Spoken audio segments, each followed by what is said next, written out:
The first promise in the Bible that points toward the Messiah is found in Genesis 3 and verse 15.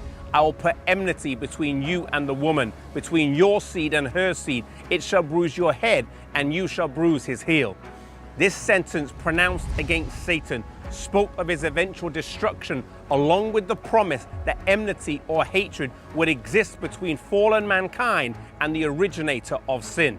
Chapter 30 outlines and expounds this promise that has existed that halted Satan's plans for total domination of mankind here on earth.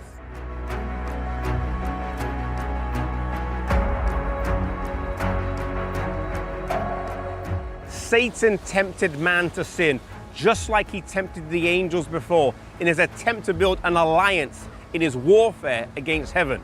Between Satan and the fallen angels, there is no dissension in their hatred against Jesus. Whilst in other matters they would have disagreements, on this point they are of one mind with the same purpose. But with mankind it is different. Even though man had sinned, through Christ they receive his love and mercy, and it is the grace that Christ plants within us that creates enmity between man and Satan.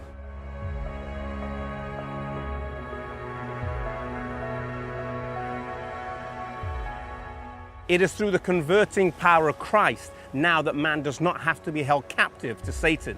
Now with Christ dwelling in the heart, there is conflict, but through the power of God, man is able to resist the master tyrant. When we hate sin instead of loving it, when we resist and conquer passions that have held us captive, when we obtain victory, we are demonstrating a power that only comes from above.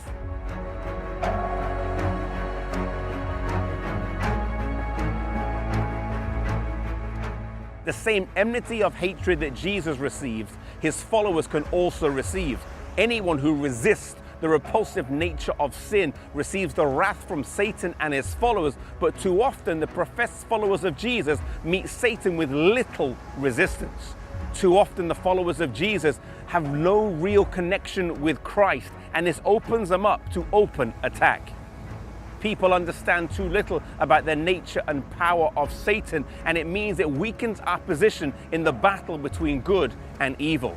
Satan is constantly seeking of ways that he can remove the barriers that separate God's people from the world.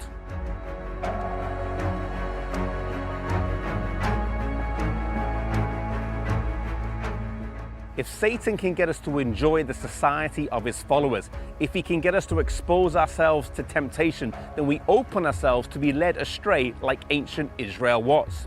Often Satan works most through those others least expect, people of great talent and education, those that society looks up to and admires. These who do not follow God often lead men and women astray. Let us never forget that we wrestle not against flesh or blood, but against principalities, against powers, against spiritual wickedness in high places.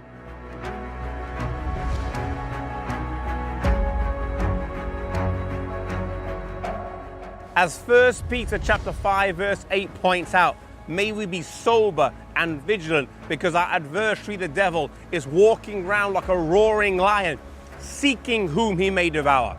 Ephesians chapter 6 tells us to put on the whole armor of God that we can fight against the wiles of Satan.